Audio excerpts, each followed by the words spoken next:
SNK. Eh bien bonjour à tous, voici une nouvelle vidéo pour vous présenter deux jeux Konami qui arrivent sur le Mister FPGA. L'actualité de plusieurs corps dont le Sega Genesis 32X, la Nintendo 64 et la Sega Saturn. Allez c'est parti.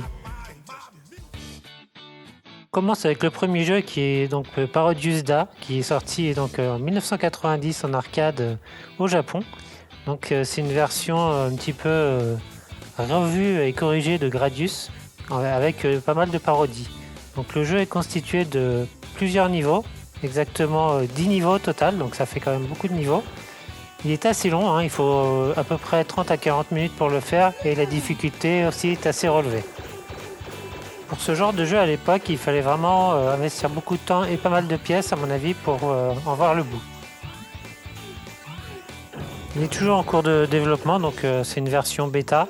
Je pense qu'il y aura encore d'autres correctifs sur cette version parce qu'il y a quand même quelques petits bugs d'affichage et sonore. Mais c'est déjà une belle avancée et ça, on peut remercier Gotigo pour ce nouveau jeu sur le Mister FPGA. C'est vraiment un excellent shoot 'em up hein, et donc il y a eu un gros succès auprès des joueurs. Il était même porté sur différentes consoles dont la NES, la PC Engine, la Super Famicom et même la Game Boy, c'est pour dire. L'autre jeu qui va très bientôt arriver sur Mister FPGA grâce à Gotego, c'est le jeu Vendetta. Donc c'est un jeu qui est sorti en 1991, toujours chez Konami, qui s'appelle aussi Crime Fighter 2, pour ceux qui connaissent, donc c'est un beat'em all. Et donc le lien entre Parodius Da et ce jeu Vendetta, c'est qu'ils utilisent exactement le même sous-système sonore, donc c'est beaucoup plus facile pour le développement de ce côté-là. Et l'autre point commun, c'est au niveau du sous-système vidéo qui utilise aussi également le même entre Vendetta et Parodius Da. La grosse différence entre ces deux jeux, c'est surtout au niveau des sprites. C'est géré via des puces qui ne sont pas les mêmes. Donc on a hâte de tester ce nouveau jeu sur le Mister FPGA et je vous tiendrai informé quand il y aura une version qui soit à peu près stable pour vous la présenter sur la chaîne.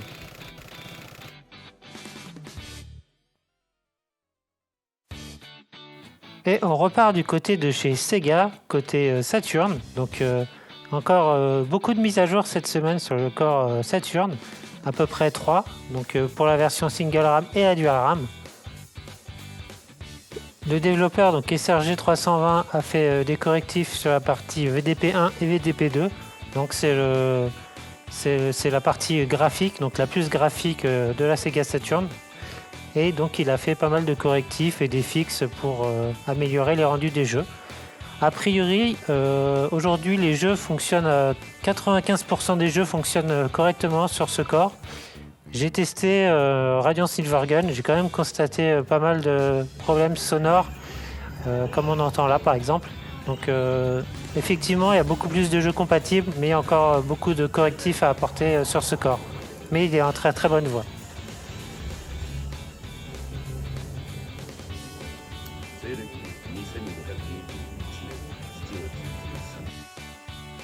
Après Sega, forcément Nintendo 64. Donc pareil, le développeur Robert Pipe a fait beaucoup de mises à jour la semaine passée, au moins 4.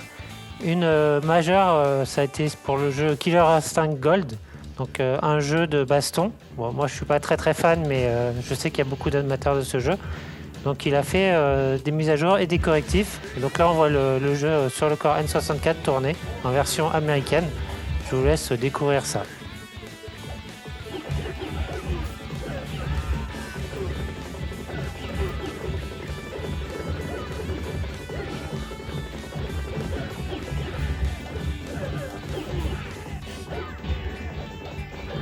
Et pour rappel, hein, vous pouvez télécharger directement via le Update All en mettant 2-3 lignes de commande dans le script les nouvelles versions des corps N64 sur le Mister FPGA.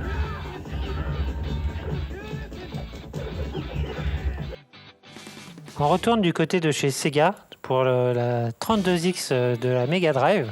Donc ça faisait longtemps qu'on n'avait pas une mise à jour de ce corps. Et là on profite donc d'une belle mise à jour avec deux points corrigés, donc un problème dans la registrie et une implémentation aussi de division unit pour le SH76 04.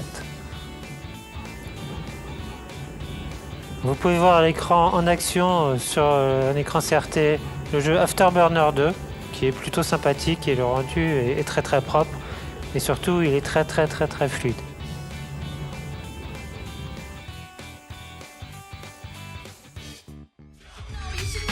Merci à tous d'avoir regardé la vidéo jusqu'à la fin ou pas et je vous dis à très vite sur la chaîne pour de nouvelles vidéos. Allez, ciao!